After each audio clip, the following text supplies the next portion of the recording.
महाकुंभ, संगम और इसकी पवित्रता पर कई बार लोगों के सवाल उठे, राजनीतिक विवाद हुआ। लगा कि महाकुंभ के बाद ये मुद्दा खत्म हो जाएगा, लेकिन हर दूसरे या तीसरे दिन कोई राजनीतिक बयान आता है और सियासी तूफान फिर उठ जाता है।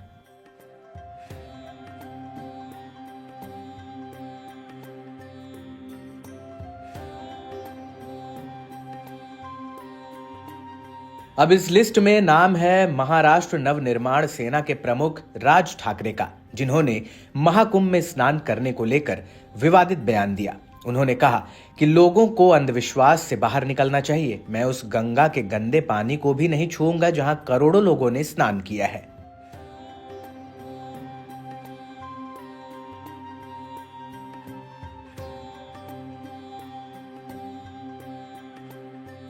ते आमच्या बाळा नांदगावकर इथे त्या ह्याच्यात घेऊन आले, काय ते छोट्याशा कमंडलूमधनं पाणी घेऊन आले. म्हटलं हड, म्हटलं मी नाही पिणार.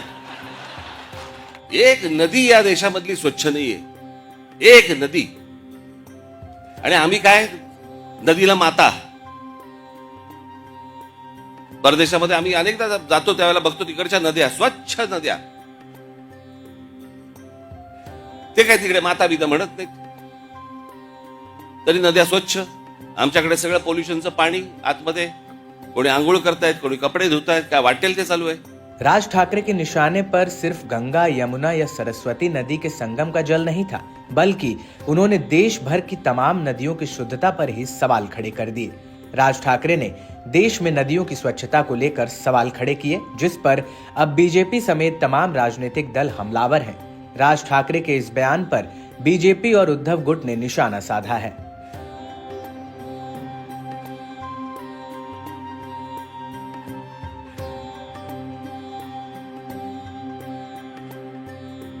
तुलसीदास जी की चौपाई है, जाकर रही भावना जैसी प्रभु देखा है मूरत दिन तैसी।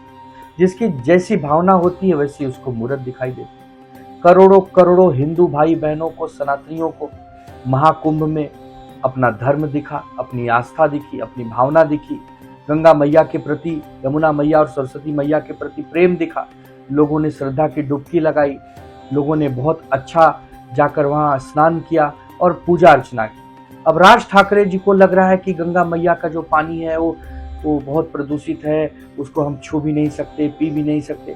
होगी उनकी ऐसी भावना, लेकिन राज ठाकरे जी को ये समझ लेना चाहिए कि सनातनियों का देश है, ये हिंदुओं का देश है। यहाँ पर कम से कम हमारी भावना का अगर आप सम्मान नहीं कर सकते, आप खुद जाके डुबकी नहीं लगा सकते, तो कम से कम जो लोग डुबकी लगा रहे हैं, जो सनातनी है, जो आस्था को मानते हैं, उनका आपको अपमान करने का भी कोई अधिकार नहीं है। राज ठाकरे के बयान के बाद बीजेपी इसे सनातन का अपमान बता रही है, तो दूसरी तरफ कांग्रेस नेता हरीश रावत ने कहा कि ऐसी बातें हमारी भावनाओं पर चोट करती हैं। राज ठाकरे ने इस मुद्दे को गंगा की सफाई से जोड़ते हुए कहा कि ये मुद्दा नदी के पानी की सफाई का है।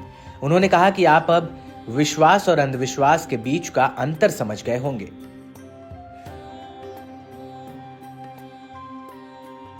राज ठाकरे को भी हिंदू विरोध की बीमारी जड़ गई है।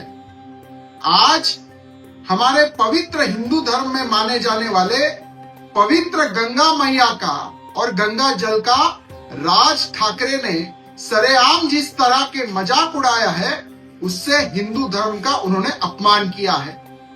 अरे आपको यदि गंगा जल पीने योग्य नहीं लगता है तो आप गंगा कलश अपने माथे पे लगा के उसका दर्शन कर लेते। कल तक हिंदुत्व, मराठा और सनातन का झंडा उठाने वाले राज ठाकरे के इस बयान को सियासी मजबूरी कहें या कुछ और, क्योंकि राज ठाकरे उस महाकुंभ पर सवाल कर रहे हैं जिसमें 66 करोड़ से ज्यादा लोगों ने स्नान किया, जो एक वर्ल्ड रिकॉर्ड है। दुनिया में अभी तक किसी धार्मिक आयोजन में इतने लोग इकट्ठा नहीं हुए। जब से महाकुंभ की शुरुआत हुई है, विपक्ष ने लगातार योगी सरकार पर संगम के पानी को लेकर हमला किया और पानी को गंदा भी बताया। इसे लेकर योगी आदित्यनाथ ने सदन में करारा जवाब भी दिया था।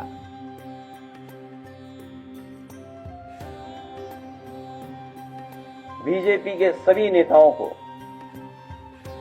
सिंटेक्स टंकी भर के दी जाए, उनके घरों पे पहुंचाया जाए विशेष गाड़ी से, जिससे वो अपना खाना बनाएं उसी पानी से, स्नान करें और जब समय आए तब पीते भी रहें दवाई के रूप में। क्या ये स्वीकार करेगी भारतीय जनता पार्टी? अगर ये नहीं कर रहे हैं, अगर संगम का पानी नहीं स्वीकार कर रहे हैं खाना बनाने के लिए, जो भर के आएगा वहां से, और स्नान पीने का काम। और मैं तो कहूँ कमाल अख्तर जी, एक बोतल में भर करके वहीं रख देना उस सदन में, जब पी के दिखाओ। सोचिए, क्योंकि मुख्यमंत्री जी को पता ही नहीं है वो बैक्टीरिया आता कहां से है, वो बैक्टीरिया आता कहां से है। वो बैक्टीरिया गंदगी से आता है। हमारे मुख्यमंत्री को बीओडी, सीओडी, डिसॉल्व ऑक्सीजन कुछ नहीं पता है।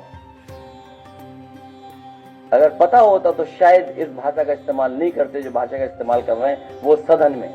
मैं आपको स्पष्ट करना चाहता हूं, और महोदय मैं इसीलिए कहना चाहूंगा कि ये जो नकारात्मक सोच है, दुष्प्रचार के माध्यम से महाकुंभ को बदनाम करने की साजिश का जो हिस्सा है, ये उन करोड़ों लोगों की आस्था के साथ खिलवाड़ है, और किसी जाति, मत और मजहब से जुड़े हुई संख्या भी नहीं है, और किसी वर्ग का भी नहीं है। इसमें गांव में एक सामान्य नागरिक भी आ रहा है, देश का बड़ा उद्योगपति भी आ रहा है, देश की महामहिम राष्ट्रपति भी आए, महामहिम उपराष्ट्रपति भी आए, माननीय प्रधानमंत्री जी भी आए, केंद्रीय मंत्रीगण आए हैं, स्पीकर साहब आए हैं लोकसभा के, हर यानी देश और दुनिया की हर सेलिब्रिटी वहां प्रयागराज आ रही है। उच्चतम न्यायालय के माननीय न्यायाधीश हो या हाईकोर्ट, तमाम उच्च न्यायालयों के माननीय न्यायाधीशों की संख्या, समाज का हर तबका प्रयागराज के लिए उमड़ रहा है, हर व्यक्ति आ रहा है।